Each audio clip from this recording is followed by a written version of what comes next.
Signs a chemical reaction has occurred is color change, temperature change, and a precipitate, which is a change from a liquid to solid to matter.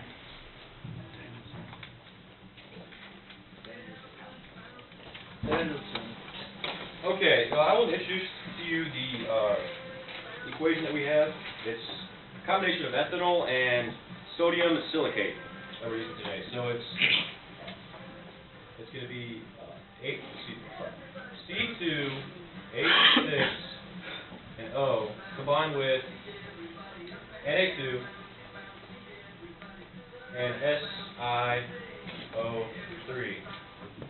This is considered actually a mixture. It's actually, there's no product involved with this whatsoever. And if you don't know yet, mixtures are substances that are connected together by the means of physical forces. It also means that their chemical structure doesn't change when they mix together.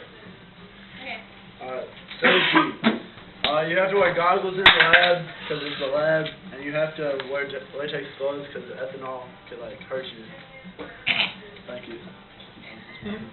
Okay. So we're gonna start by mixing the ethanol and sodium silicate together. And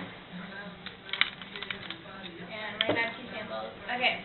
If you didn't know, ethanol is also called ethyl alcohol. It's pure alcohol, grain alcohol, or drinking alcohol. It's very flammable and it's colorless liquid. Pure ethanol will irritate the skin and eyes if digested. Symptoms are nausea, vomiting, and intoxication. And this is the chemical formula. Sodium silicate. It is a common name for the compound sodium metasilicate, also known as water glass or liquid glass. Sodium silicate can be corrosive. It can cause burns in the eyes and damage tissue of the skin, as well as cause burns to the mouth, throat, and it's like ice. swallowing.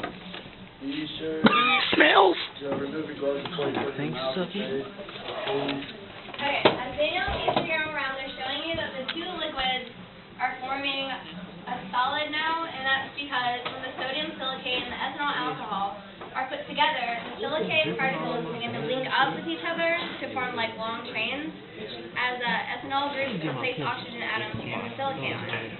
So some become cross-linked between the chains. So it's like when you make paper chains. Let me put it up to the camera so I can see it. Somebody just dropped on the table. All right, Casey, that is pretty good. Somebody just dropped on the table. Is that toxic? It's like ice. Possibly poison. Casey, bounce yours. Is it poison? It's not solid yet. Is it poison, Casey? No, it's not You need poison. to squeeze out all the liquid. Go He-Man, dude. Just Oh, that's right. That's when they bounce. like, so a homemade Super Bowl. Basically. One malfunction. That is pretty cool. That is pretty cool. Will you save your questions for the end and let them explain it? I see it bouncing. See, it makes a bouncy ball. But it's dangerous. How's it Like taste? it's pretty I'll have to dry it. Alright. It's non-toxic materials, so you should use your hands to actually make it better information out of it. So in other words, I mean, if you want to take your latex gloves off, you can. We just saw a video about it. Without using gloves at all, it doesn't harm. Are we able to touch it barehanded? It depends on your type of skin. ethanol can color your if it's skin. irritated or not. Oh, well, never mind. So, in conclusion, as you know, a chemical reaction has occurred. And as you saw, a precipitate is one of the outcomes. Any questions? Oh. How do you know That if a question- chemical reaction has occurred? I'll put on the board. Oh, that's What was it called again? On the bottom. Read the paper. See, Casey's bounce is really good. You guys want to look at Do it. Here's the end. Good one. Oh, Catch the bouncy ball. The burnout blow up my clothes. No other questions? So if you change the ratio of ethanol and sodium silicate, what would happen? Would it still make a bouncy ball, or would it make something else?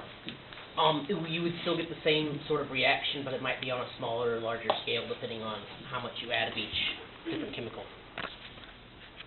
We'll talk a lot about polymers in the fourth quarter. So if you have a lot more liquid, you can get like a silly putty. If you have a really closely polymerized substance, you get something like a car bumper, right? That's a plastic that's super resistant. There's a somewhere in between. You want it pliable enough to bounce, but solid enough to form, and you can see they're trying different ratios here to get it to be just right. That's what polymer chemists do. They mix until they get the ratio to have the properties they want. All right, well, thank you.